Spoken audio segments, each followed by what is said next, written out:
Je venais de gagner 5 millions €. En rentrant, il buvait du champagne. Ma sœur a hurlé, l'indemnité est là, on est sauvé. Jetez cette bonne à rien dehors. Mon père a murmuré, oui, vire-la avant qu'elle ne réclame sa part.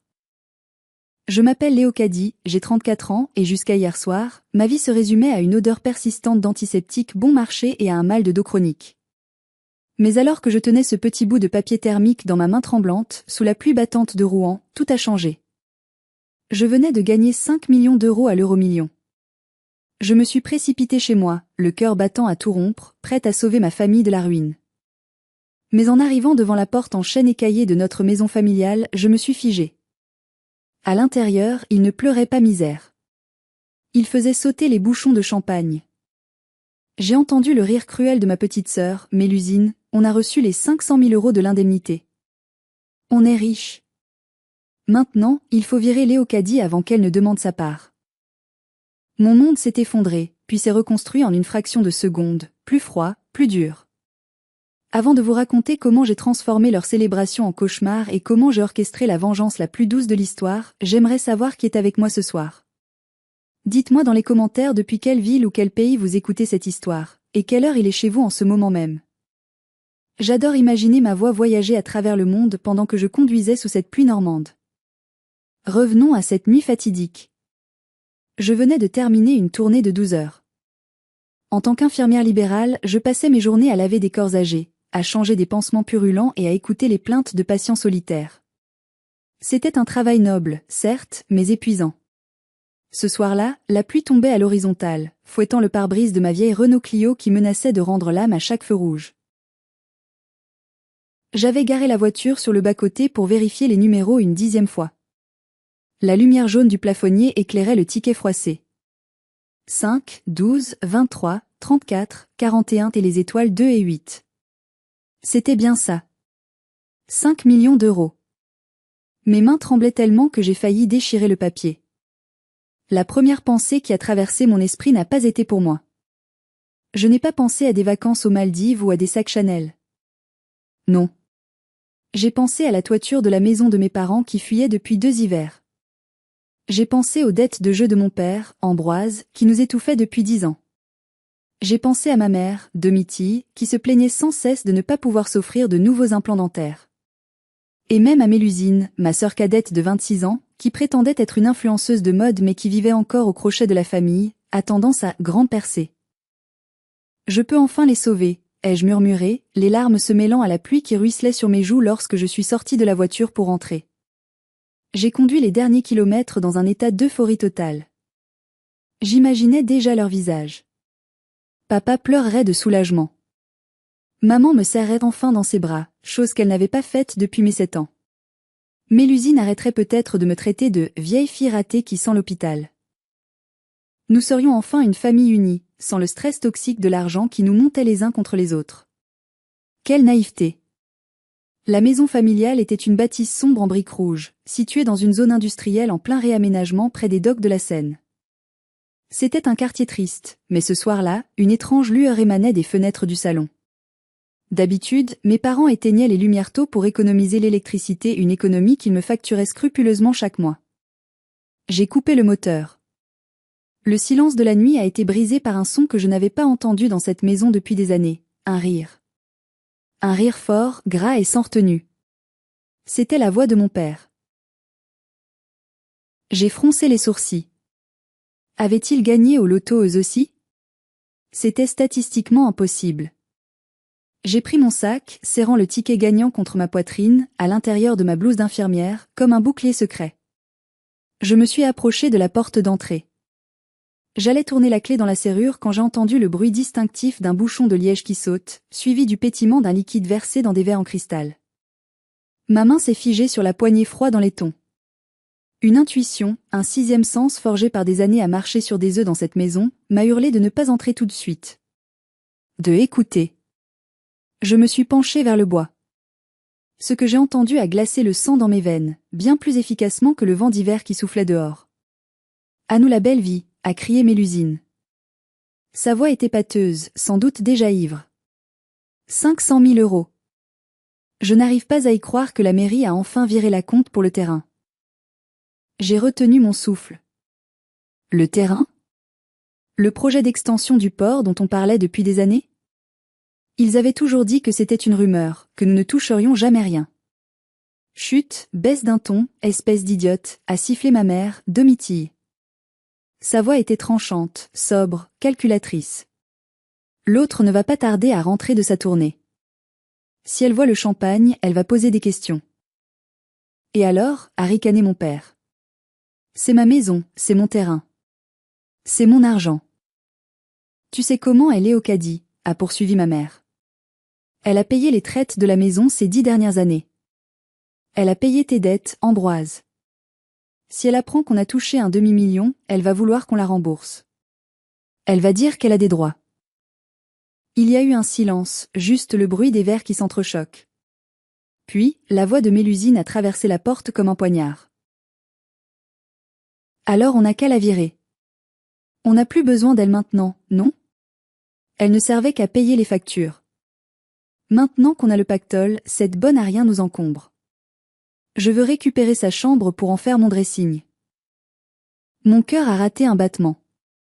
Puis deux.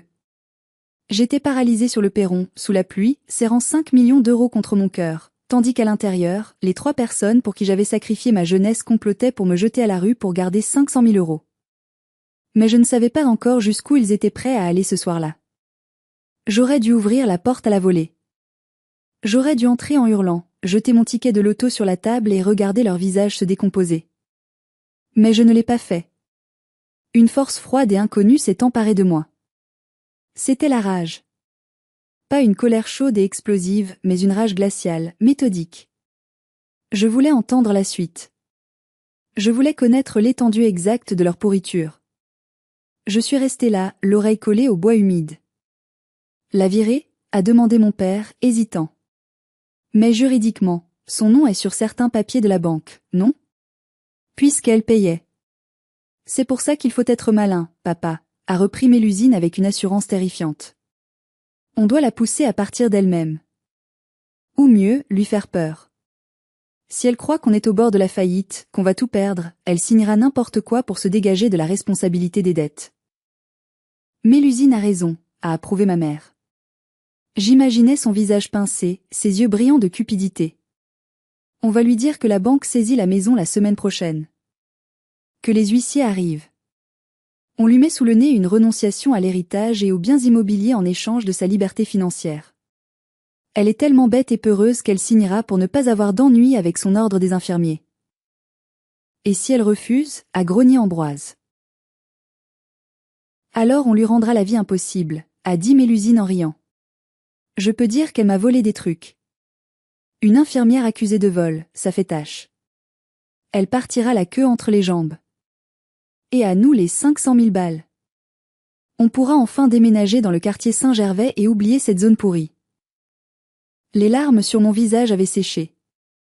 La tristesse avait disparu, remplacée par une lucidité effrayante. Ils ne m'aimaient pas. Ils ne m'avaient jamais aimé. J'étais leur vache à lait, leur filet de sécurité. Et maintenant qu'ils avaient trouvé une autre source de revenus, ils m'envoyaient à l'abattoir. Le billet de 5 millions d'euros dans ma poche me semblait soudain peser une tonne. C'était mon arme. Mon bouclier. Et ma vengeance. J'ai pris une profonde inspiration, essuyé mon visage avec ma manche et j'ai composé mon masque. Le masque de la fille fatiguée, soumise, celle qu'il connaissait.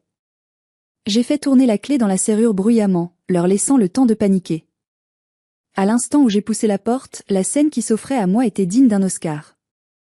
C'était stupéfiant de rapidité. La bouteille de champagne avait disparu, j'ai entendu le bruit métallique d'un seau à glace glisser précipitamment derrière le canapé beige. Les verres étaient introuvables. Mon père était assis à la table de la salle à manger, la tête entre les mains, les épaules voûtées comme s'il portait tout le malheur du monde. Ma mère était debout près de la fenêtre, un mouchoir pressé contre ses yeux secs. Mélusine, elle, était affalée dans le fauteuil, pianotant sur son téléphone avec une expression d'ennui tragique, bien qu'elle ait eu les joues rouges de l'alcool. L'odeur, cependant, ne mentait pas. Ça sentait le luxe. Une odeur de levure et de raisins fruités flottait dans l'air, essayant désespérément de se cacher sous l'odeur de renfermé habituelle de la maison. C'était du Dom Pérignon. Je reconnaissais l'odeur pour l'avoir servi une fois lors d'un gala de charité où je travaillais comme bénévole. Ils buvaient du champagne à 200 € la bouteille tout en s'apprêtant à me dire qu'ils étaient ruinés. « Bonsoir », ai-je dit, ma voix rauque de fatigue n'ayant même pas besoin d'être simulée. « Il se passe quoi ? Pourquoi cette ambiance d'enterrement ?» Ma mère s'est retournée brusquement, comme si elle attendait ce signal. Elle s'est précipitée vers moi, non pas pour m'embrasser, mais pour me brandir une liasse de papier froissé sous le nez. « C'est la fin, Léocadie. »« La fin ?» a-t-elle gémi. « Regarde ça. C'est la facture d'électricité de régularisation. Et là, la taxe foncière. Et la banque a appelé aujourd'hui, ils menacent de saisir la maison si on ne verse pas 5 000 € avant demain midi. » J'ai pris les papiers. C'était des rappels standards, rien d'urgent. La facture d'électricité était de 150 €, pas de milliers. Il me prenait vraiment pour une idiote. Je n'ai pas 5 000 €, maman, ai-je répondu doucement. J'ai payé les courses hier et l'essence pour ma tournée, mon compte est presque vide. Mélusine a levé les yeux de son écran, un sourire méprisant au coin des lèvres. T'es vraiment inutile, tu sais ça, a-t-elle craché. Tu bosses comme une forçate 70 heures par semaine et t'es même pas capable de sauver tes parents? À quoi ça sert de torcher des vieux si ça rapporte rien? Mélusine a faussement réprimandé mon père sans lever la tête. Il a poussé un long soupir théâtral. Ce n'est pas de sa faute si elle n'a pas d'ambition. Mais là c'est grave. Léocadie, si on ne paye pas, on est à la rue. J'ai regardé mon père, cet homme pour qui j'avais renoncé à mes propres études de médecine pour devenir infirmière plus vite et ramener un salaire. Mais papa, ai-je tenté, plantant ma première graine de doute. J'ai entendu une rumeur en ville aujourd'hui. Une de mes patientes, la femme du notaire, disait que le projet du port était validé. Que les riverains allaient toucher une indemnité. On n'est pas concerné? Le silence qui a suivi a duré une seconde de trop. J'ai vu le regard paniqué de ma mère croiser celui de Mélusine. Mon père a relevé la tête brusquement, le visage rouge, une veine battant sur sa tempe. Sa réaction était disproportionnée, défensive. La marque des menteurs. Des rumeurs. Des ragots de vieille commère, a-t-il aboyé en frappant du poing sur la table. Tu crois vraiment que si on avait de l'argent, on serait là à se tordre les boyaux d'angoisse? Il n'y a pas d'indemnité, Léocadie. Le projet est annulé. On est seul. On est coulé. Ma mère a renchéri, s'approchant de moi pour me prendre les mains. Ses mains étaient moites. Ta patiente est sénile, ma chérie. Il n'y a pas d'argent. Il n'y a que des dettes. Et elle a hésité, jouant la carte de la culpabilité maternelle, tu sais que ton nom est lié à tout ça. Si la banque saisit, tu seras fiché à la Banque de France. Tu ne pourras plus exercer en libéral. Tu perdras ta licence. C'était faux, bien sûr. Mais ils savaient que mon travail était tout ce que j'avais. C'était leur levier. Alors que faisons-nous, ai-je demandé, feignant le désespoir. Mélusine s'est levée, lissant sa jupe en soie qui coûtait probablement plus cher que ma voiture. Elle s'est approchée de moi, me toisant de toute sa hauteur ou plutôt de la hauteur de ses talons loup-boutin, achetés avec l'argent que je donnais pour l'électricité. Papa a trouvé une solution pour te protéger, Léo, a-t-elle dit avec une fausse douceur essayurante. Un arrangement juridique. Tu signes une renonciation. Tu te désolidarises de la maison et des biens. Comme ça, quand la banque saisira tout demain, ils ne pourront pas s'attaquer à ton salaire d'infirmière. On prend le coup pour toi. On se sacrifie. J'ai failli rire. Il voulait que je renonce à mes droits sur la maison, une maison que j'avais payée à 70% juste avant qu'elle ne prenne une valeur astronomique grâce à l'indemnité. Il voulait m'effacer du titre de propriété pour empocher la totalité des 500 000 €. C'était brillant de cruauté. Je dois y réfléchir, ai-je bégayé. Je suis fatiguée. Je vais me coucher. Il n'y a pas le temps de réfléchir, a crié ma mère, perdant un instant son masque de martyr. C'est demain matin. Je signerai demain avant de partir, ai-je promis en me dirigeant vers l'escalier. En montant les marches, je sentais leur regard brûler mon dos. J'ai entendu Mélusine chuchoter, elle a gobé ça comme une mouche. Demain soir, elle est dehors. Je suis entrée dans ma chambre. C'était une petite pièce sous les combles, glaciale en hiver, étouffante en été. J'ai verrouillé la porte et j'ai sorti le ticket de mon soutien-gorge. Je l'ai caché dans le double fond de ma boîte à bijoux, sous une pile de vieux badges d'hôpital. Je me suis allongée tout habillée sur mon lit étroit, regardant les fissures au plafond. Ils allaient me jeter dehors. Ils avaient tout prévu. Ils allaient garder leurs 500 000 € misérables et me laisser sans rien, après tout ce que j'avais donné. La colère a laissé place à une détermination froide. Ils voulaient jouer ? Très bien. Ils avaient un jeu de cartes truqué, mais ils ne savaient pas que j'avais la de pique dans ma manche. Et surtout, ils ne savaient pas que la mise avait changé. Ils se battaient pour des miettes alors que je possédais la boulangerie entière. Ce soir-là, je n'ai pas dormi. J'ai élaboré un plan. Je n'allais pas seulement partir. J'allais les détruire. J'allais leur montrer ce que signifie vraiment ne plus avoir besoin de quelqu'un. Mettez-vous à ma place un instant. Si votre propre famille, parents et sœurs complotaient pour vous mettre à la rue pour garder de l'argent, que feriez-vous ? Partiriez-vous en silence avec vos 5 millions pour vivre votre vie, ou chercheriez-vous à vous venger ? Écrivez « vengeance » ou « paix » dans les commentaires maintenant. Je suis curieuse de voir votre niveau de tolérance. Le lendemain matin, au lieu d'aller voir mes patients, j'ai appelé le cabinet pour dire que j'étais malade. J'ai pris ma voiture et je me suis dirigée directement vers l'hôtel de ville de Rouen. J'avais besoin de preuves. Des preuves tangibles, écrites, irréfutables. Le bâtiment gothique de la mairie se dressait sous un ciel grisacier. À l'intérieur, au service de l'urbanisme, j'ai demandé à consulter le dossier public de la zone portuaire. En tant que résidente et copropriétaire, c'était mon droit. L'employé, une femme aux lunettes épaisses, a tapé l'adresse. Ah, oui, la famille. Delacroix, a-t-elle dit, j'utilise un nom d'emprunt pour eux, ils ne méritent pas mon vrai nom. Le dossier est clos. L'acte de vente a été présigné la semaine dernière. L'acompte de 50% a été versé sur le compte de monsieur Ambroise Delacroix hier. Le solde sera versé au départ des lieux dans 3 mois.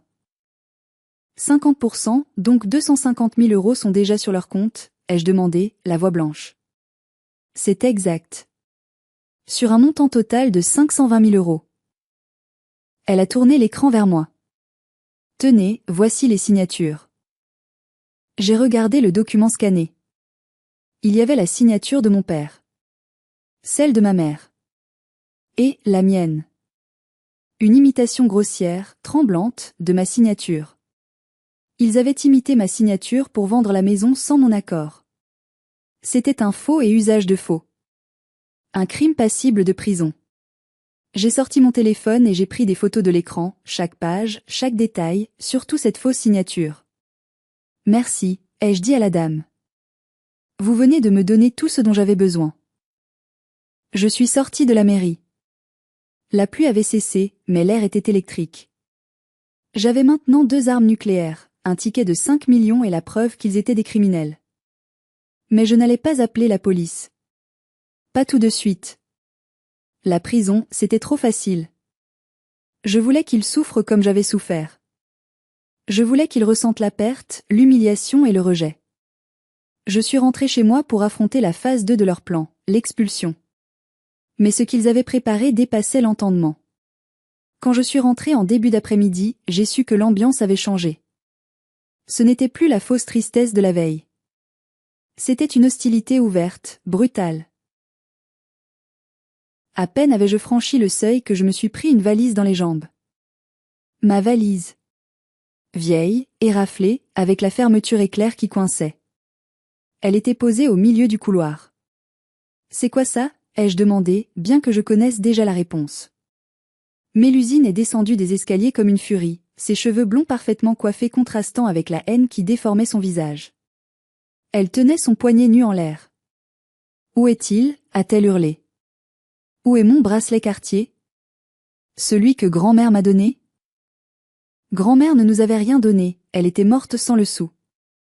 Ce bracelet, Mélusine se l'était acheté elle-même en revendant en secret l'argenterie de la famille l'année dernière. Je le savais. Elle le savait.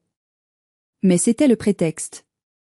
Je n'ai pas touché à tes affaires, Mélusine, ai-je répondu calmement, posant mon sac. Menteuse, a crié ma mère, sortant de la cuisine. On a fouillé ta chambre. On sait que tu es jalouse de ta sœur. Tu as toujours été jalouse de sa beauté, de son succès. Tu l'as volée pour le vendre et payer tes dettes imaginaires. Mon père est apparu, l'air grave, tel un juge prononçant une sentence de mort. Il tenait un dossier bleu. Léocadie, a-t-il dit d'une voix qui se voulait solennelle. Le vol est intolérable sous ce toit. Surtout entre sœurs. Mélusine veut appeler la police. Elle veut porter plainte. Il a laissé la menace planer. Une plainte pour vol. Pour une infirmière, c'était la fin de carrière assurée. Le conseil de l'ordre me radirait. Je ne pourrais plus jamais travailler. Il visait la seule chose qui m'appartenait, mon métier. Je ne veux pas voir ma fille en prison, a continué mon père, jouant le père miséricordieux. Alors voici le marché. Tu signes ce papier. Tu renonces à tes parts sur la maison, tu nous cèdes tes droits sur le mobilier pour rembourser le bracelet volé, et tu pars. Maintenant. On ne porte pas plainte et tu gardes ta liberté. Il a posé le dossier sur la table basse. À côté, un stylo main blank. J'ai regardé le papier. C'était un document juridique assez bien tourné, sans doute téléchargé sur Internet ou rédigé par un ami véreux de mon père. Renonciation totale et définitive à toute réclamation financière future concernant la propriété du 12 rue des Docks. C'était le piège parfait. Si je signais, ils avaient la maison et les 500 000 € pour eux seuls, légalement. Si je refusais, ils détruisaient ma vie avec une fausse accusation de vol soutenue par 3 témoins, eux. J'ai regardé Mélusine. Elle avait un petit sourire en coin, triomphant. Elle pensait m'avoir maté. J'ai regardé ma mère. Elle évitait mon regard, fixant ses chaussures, mais elle ne disait rien pour m'aider. J'ai regardé mon père. Il me tendait le stylo avec impatience. Alors, a-t-il pressé. C'est la prison ou la signature.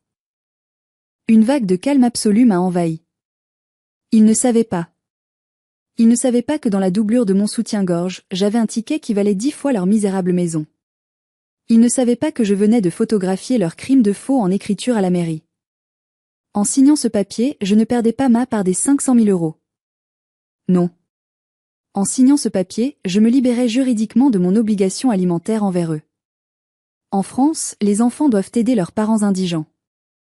Mais si je partais avec un document attestant qu'ils m'avaient dépouillé en échange de ma liberté, s'ils me chassaient officiellement, je coupais le cordon. Très bien, ai-je dit doucement. Je vais signer. Le sourire de Mélusine s'est élargi. Sage décision, la Souillon. J'ai pris le stylo. Ma main n'a pas tremblé. J'ai signé mon nom, Léocadie Delacroix, en bas de la page. Un paraphe large, agressif. Voilà, ai-je dit en posant le stylo. Je ne vous dois plus rien. Et vous ne me devez plus rien. Prends ta valise et dégage, a dit mon père en arrachant le papier de la table comme si c'était le Saint Graal. Et ne t'avise pas de revenir pleurer quand tu seras à la rue. J'ai pris ma valise. Je les ai regardés une dernière fois. Cette image d'eux, avide, cruelle, triomphant pour des miettes, je l'ai gravée dans ma mémoire pour alimenter ce qui allait suivre. Adieu, ai-je dit. Je suis sortie sous la pluie fine. Je n'ai pas pleuré. J'ai marché jusqu'à ma voiture, j'ai jeté ma valise sur la banquette arrière. Puis, j'ai sorti mon téléphone et j'ai réservé la suite présidentielle à l'hôtel de Bourtroude, le palace 5 étoiles historique de Rouen. Allô, ai-je dit au réceptionniste. Oui, je veux la suite. Et préparer une bouteille de champagne. Du vrai. Pas celui que boivent les traîtres. Ma nouvelle vie commençait. Et leur compte à rebours aussi. Une semaine plus tard. Je me tenais devant la baie vitrée de mon Pantouse provisoire, surplombant la Seine. La vieille Renault Clio avait fini à la casse, remplacée par rien du tout pour l'instant, je préférais les chauffeurs privés. Je portais une robe en soie émeraude qui caressait ma peau, loin du polyester rêche de ma blouse d'infirmière. J'avais encaissé le chèque. 5 millions d'euros. Le chiffre sur mon application bancaire semblait irréel, mais le pouvoir qu'il me donnait était bien tangible.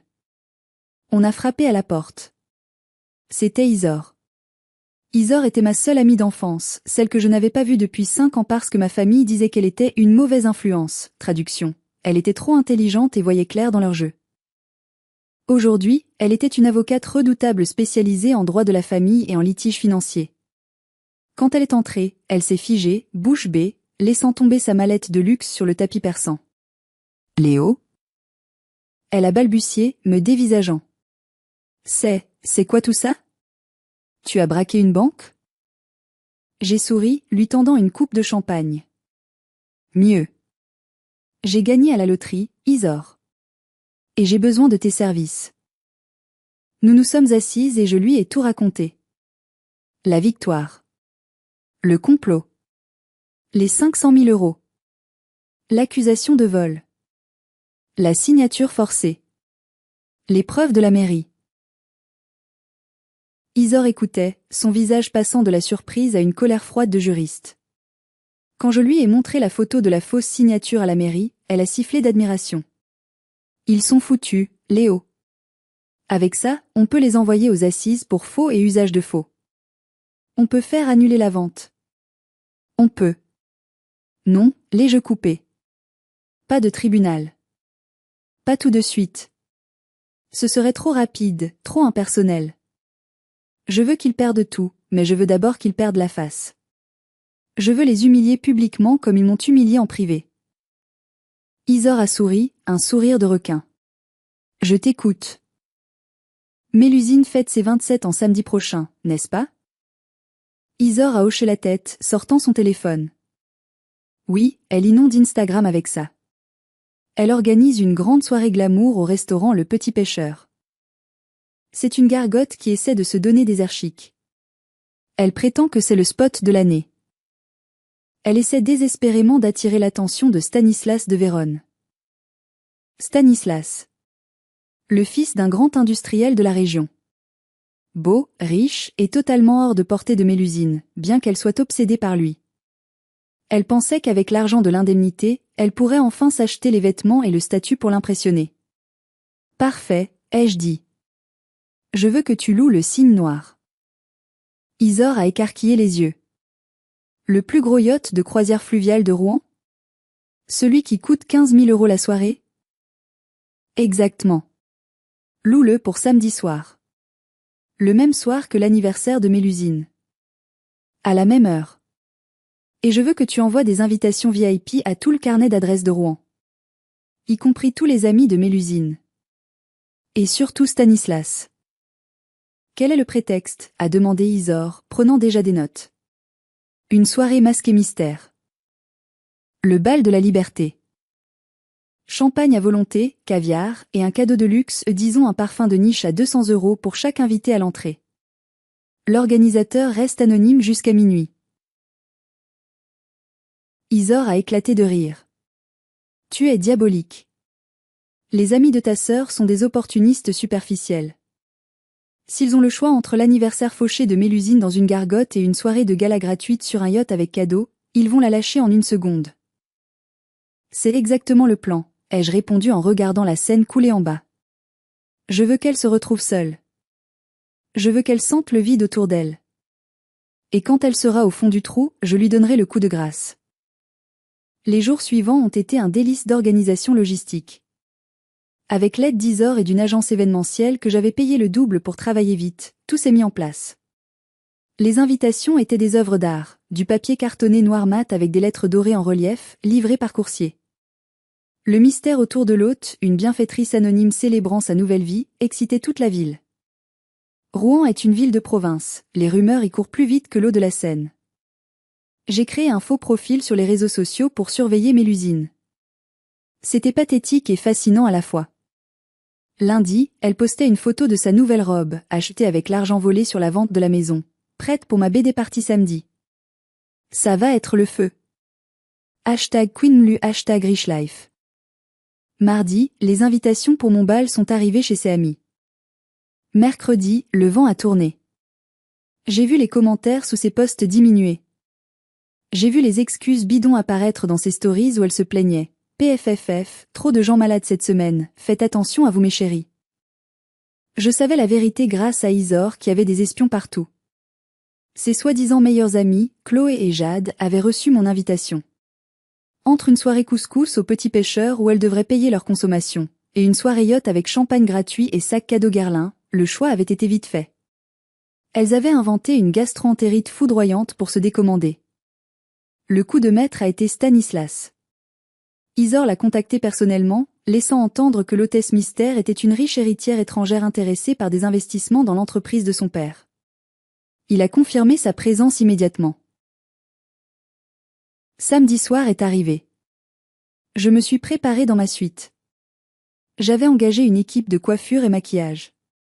Quand je me suis regardée dans le miroir, je ne reconnaissais pas la Léocadie infirmière aux cernes violets et aux cheveux tirés en chignon strict. La femme dans le miroir était puissante. Je portais une robe haute couture bleu nuit, brodée de cristaux Swarovski, qui valait plus cher que la voiture de mon père. Mon téléphone a vibré. Un message d'un numéro inconnu, c'était Mélusine. Elle avait dû voir mon ancien numéro quelque part où elle appelait juste pour déverser sa bile, pensant que j'étais à la rue. J'ai décroché, mettant le haut-parleur tout en fixant ma boucle d'oreille en diamant. Allô ? C'est moi, a aboyé la voix de Mélusine. On entendait de la musique d'accordéon ringarde en fond. Elle était déjà au restaurant. J'espère que tu profites bien de ton carton sous les ponts. Je vais très bien, merci Mélusine. Bon anniversaire. Garde tes souhaits. Tu sais quoi ? Personne n'est venu à cause de la grippe qui traîne. Mais je m'en fous, je suis avec papa et maman, et on mange du homard. On dépense ton argent, enfin, notre argent. Et Stanislas va sûrement passer plus tard. Elle mentait. Je l'entendais dans sa voix qui tremblait légèrement. Elle était terrifiée d'être seule. Profite bien du homard, Mélusine, ai-je dit doucement. La soirée ne fait que commencer. J'ai raccroché. C'est l'heure, a dit Isor en entrant dans la pièce, magnifique dans un smoking féminin blanc. La voiture est en bas. Le yacht est prêt. Les invités embarquent. J'ai pris mon sac à main Judith Leiber en forme de rose. Allons saluer mes invités, ai-je dit. Le quai de la Seine était illuminé comme en plein jour. Le cygne noir était majestueux, ses 3 ponts étincelants de guirlandes lumineuses. Une file de voitures de luxe déposait le gratin de Rouen et la jeunesse dorée, y compris tous les parasites qui tournaient habituellement autour de ma sœur. Je suis montée à bord par une entrée privée, restant cachée dans la cabine du capitaine qui surplombait la salle de bal principale. De là-haut, je voyais tout. C'était une réussite totale. Le champagne coulait à flots. Un groupe de jazz jouait divinement bien. J'ai vu Jade et Chloé, les meilleures amies de Mélusine, se prendre en selfie avec leur couple, hilar, visiblement guéris de leur gastro imaginaire. J'ai vu Stanislas discuter avec des notables. Tout le monde portait des masques vénitiens dorés ou noirs, fournis à l'entrée. L'ambiance était électrique, tout le monde chuchotant. Qui est l'organisatrice ? Qui offre tout ça ? Pendant ce temps, j'avais demandé à un détective privé, payé par Isor, de filmer discrètement ce qui se passait au Petit Pêcheur. Il m'envoyait le flux vidéo sur ma tablette. L'image était granuleuse mais claire. Mélusine était assise à une table avec une nappe à carreaux rouges. Il n'y avait personne d'autre qu'elle, mon père et ma mère. Le restaurant était quasi vide. Mélusine pleurait, son mascara coulant sur ses joues. Mon père engueulait un serveur pour une histoire de pain, et ma mère avait l'air de vouloir être n'importe où sauf là. Le contraste était saisissant. D'un côté, le luxe et la joie financés par mes 5 millions. De l'autre, la misère affective et la mesquinerie financées par leurs 500 000 € volés. À 23 heures, j'ai donné le signal. La musique s'est arrêtée. Les lumières se sont tamisées. Un projecteur s'est braqué sur le grand escalier central. Je suis descendue, lentement. Je ne portais pas de masque. Un murmure a parcouru la foule. Quelques personnes m'ont reconnu, mais la plupart étaient confuses. C'est qui ? L'infirmière ? Non, regarde cette robe, c'est impossible. Stanislas s'est approché, fasciné. Il ne m'avait jamais regardé quand j'étais la sœur moche de Mélusine. Maintenant, il me dévorait des yeux. Bonsoir à tous, ai-je dit dans le micro, ma voix amplifiée résonnant sur le fleuve. Merci d'être venu célébrer ma nouvelle vie. Certains d'entre vous me connaissent comme Léocadie, l'infirmière discrète. D'autres ne me connaissent pas du tout. Mais ce soir, je fête ma liberté. J'ai fait un signe au technicien. Mais avant de couper le gâteau, j'aimerais dédier cette soirée à ma chère sœur, Mélusine, qui fête aussi son anniversaire ce soir, dans un endroit beaucoup moins agréable. Un grand écran LED derrière moi s'est allumé. Ce n'était pas le flux vidéo du restaurant, c'était illégal.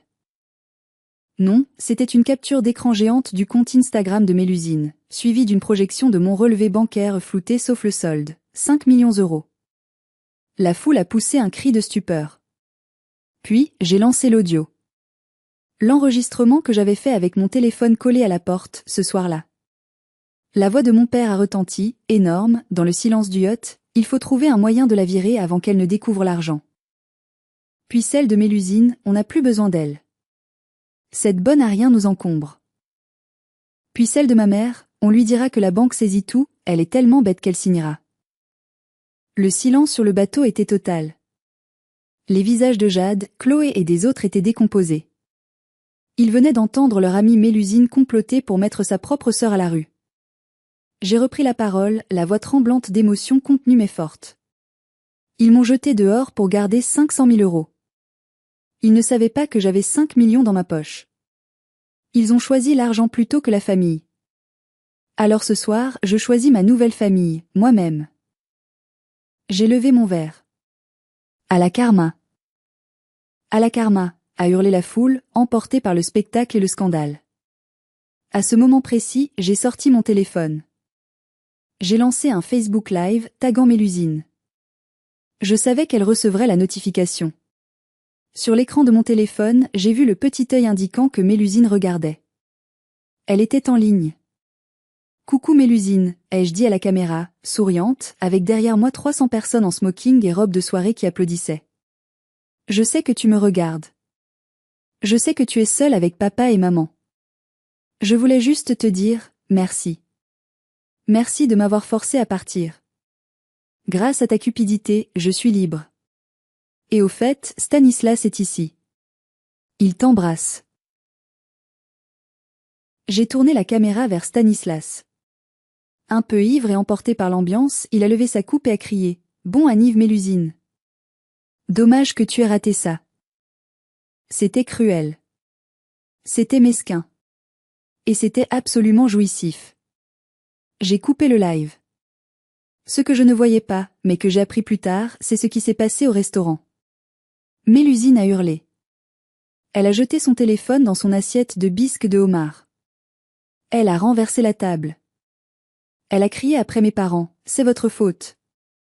Vous m'avez dit qu'elle n'avait rien. » Elle a 5 millions. 5 millions. On aurait pu tout avoir. Le scandale a été immédiat. La vidéo de mon discours a été partagée par tous les invités. En 1 heure, elle avait fait le tour des réseaux sociaux de Rouen. Le titre était accrocheur. Une infirmière gagne au loto, sa famille la vire, elle se venge avec une fête à 100 000 €. Le lendemain, le réveil a été brutal pour la famille Delacroix. Internet n'oublie pas et Internet ne pardonne pas. Les commentaires sous les photos de Mélusine étaient une avalanche de haine. Voleuse, sorcière, comment as-tu pu faire ça à ta sœur? Les marques locales qui lui envoyaient des produits gratuits pour qu'elle en fasse la promotion ont publié des communiqués pour se désolidariser d'elle. En 24 heures, sa carrière d'influenceuse était morte et enterrée. Mais le pire était à venir pour mes parents. Le lundi matin, j'ai reçu un appel d'Isor. Léo, tu ne vas pas le croire. Ta vidéo a tellement tourné que quelqu'un au fisc l'a vue. Et alors? Et alors, dans la vidéo, tu montres les documents de la vente du terrain à 520 000 €. Or, tes parents, dans leur génie absolu pour essayer de payer moins d'impôts sur la plus-value, avaient déclaré un montant inférieur en demandant une partie sous la table en liquide au promoteur. C'est une pratique courante mais illégale. Avec ton document public, ils sont grillés. Le fisc débarque chez eux ce matin pour un contrôle fiscal complet sur les 10 dernières années. J'ai éclaté de rire. C'était l'effet domino. En voulant me voler, ils s'étaient exposés à la lumière, et la lumière avait révélé toutes leurs autres magouilles. Le promoteur immobilier, furieux d'être mêlé à un scandale fiscal, a gelé le versement du solde de l'indemnité. La banque, voyant les problèmes juridiques s'accumuler et le contrôle fiscal, a bloqué leur compte par précaution. En l'espace d'une semaine, ils sont passés de nouveaux riches arrogants à suspects ruinés. Ils avaient 500 000 euros virtuels qu'ils ne pouvaient pas toucher, et des amendes réelles qui pleuvaient. Et moi? J'ai acheté un appartement magnifique, j'ai investi mon argent, et j'ai continué ma vie. J'ai gardé mon métier d'infirmière, mais à mi-temps et bénévolement, pour aider ceux qui en avaient vraiment besoin, pas ceux qui profitaient de moi. Mais l'histoire ne s'arrête pas là. Les zombies finissent toujours par revenir. 6 mois ont passé. L'hiver était revenu sur la Normandie. J'étais assise dans mon salon, lisant un livre au coin du feu, un chat ronronnant sur mes genoux. La paix. Enfin la paix. L'interphone vidéo a sonné. J'ai regardé l'écran. J'ai dû plisser les yeux pour les reconnaître. Ils étaient 3. Ambroise, Domitille et Mélusine. Mais ils ne ressemblaient plus aux personnes arrogantes qui buvaient du Dom Pérignon 6 mois plus tôt. Mon père avait vieilli de 10 ans. Il portait un vieux manteau élimé. Ma mère n'avait plus son maquillage impeccable, elle avait l'air hagarde, effrayée. Et Mélusine, la superbe Mélusine portait une doudoune bon marché et des baskets sales. Elle ne regardait pas la caméra, fixant ses pieds. J'ai appuyé sur le bouton parler, sans déverrouiller la porte. Oui, ai-je dit froidement. Ma mère a sursauté en entendant ma voix. Elle s'est approchée de la caméra, collant son visage à l'objectif. J'ai vu les cernes profonds sous ses yeux. Léocadie, ma fille, c'est maman. Sa voix tremblait, brisée par des mois de stress et de ruine. Je n'ai pas de mère, ai-je répondu. Ma mère m'a vendu pour une indemnité immobilière. S'il te plaît, Léo, a pleurniché mon père en arrière-plan. On a tout perdu. Le fisc a tout pris. La maison a été saisie pour payer les amendes. On dort dans un motel miteux depuis une semaine. On n'a plus rien. On a faim. Et Mélusine, ai-je demandé. Elle n'a pas un petit copain riche pour vous héberger? Mélusine a relevé la tête. Ses yeux étaient rouges. Tout le monde m'a lâché, Léo. Après la vidéo, personne ne veut me parler. Je n'ai pas de travail. Je n'ai pas d'avenir. Je t'en supplie. Juste quelques milliers d'euros. Juste pour qu'on puisse se loger. On est ta famille. Le sang, c'est sacré. Le sang. Ils osaient parler du sang après m'avoir saigné à blanc pendant des années. J'ai regardé l'écran. J'ai senti une pointe de pitié. C'était humain. C'étaient mes parents, après tout. Je pouvais signer un chèque. 10 000 euros, ce n'était rien pour moi maintenant. Ça réglerait leurs problèmes immédiats. Mais je me suis souvenu de cette nuit-là. Du rire de Mélusine, jeter cette bonne à rien dehors. De la froideur de ma mère, elle est tellement bête qu'elle signera. Si je les aidais maintenant, je ne serais pas gentille. Je serais une victime consentante. Je leur apprendrais que peu importe la cruauté de leurs actes, je serai toujours là pour nettoyer leurs dégâts. Vous vous souvenez du papier que vous m'avez fait signer? Ai-je demandé doucement. La renonciation totale. C'était une erreur, a crié mon père. Non, Ambroise. C'était un contrat. Vous vouliez que je ne sois plus lié à vous financièrement.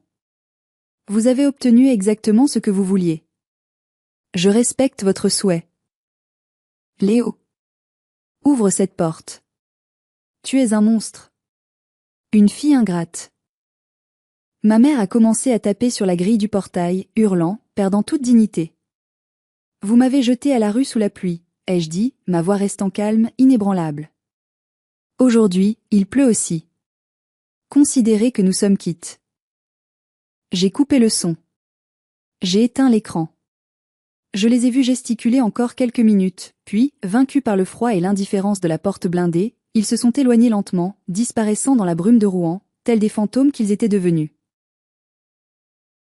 Je suis retourné m'asseoir près du feu. J'ai caressé mon chat. J'ai pris une gorgée de thé chaud. C'était le goût de la liberté. Et pour la première fois de ma vie, je ne me sentais pas seule. J'étais complète. Cette histoire est terminée, mais la leçon restera gravée en moi pour toujours. On nous apprend que la famille est tout, qu'il faut pardonner, qu'il faut tendre l'autre joue. Mais parfois, la famille est la première à vous poignarder. J'ai appris que l'amour ne s'achète pas, mais que le respect s'impose. J'ai appris que dire non est la phrase la plus puissante du vocabulaire. J'ai appris que la meilleure vengeance n'est pas la colère, mais le succès et le bonheur loin de ceux qui vous ont fait du mal. Aujourd'hui, je suis heureuse. J'ai ouvert une fondation pour aider les femmes âgées isolées. Je donne mon amour à ceux qui le méritent, pas à ceux qui partagent mon ADN par hasard. Mes parents et ma sœur continuent de vivre les conséquences de leurs actes, et je ne ressens ni joie ni tristesse à cette idée. Juste une indifférence polie. Merci de m'avoir écouté jusqu'au bout. C'était l'histoire de ma vie, de ma chute et de ma renaissance. Maintenant, j'ai une dernière faveur à vous demander. Si cette histoire vous a touché, s'il vous plaît, cliquez sur le bouton j'aime et abonnez-vous à la chaîne pour ne pas rater les prochaines histoires. Mais surtout, partagez dans les commentaires. Avez-vous déjà dû couper les ponts avec un membre toxique de votre famille? Racontez-moi votre histoire, je les lirai toutes. Prenez soin de vous, et n'oubliez pas, vous valez plus que ce que les autres disent de vous. À bientôt.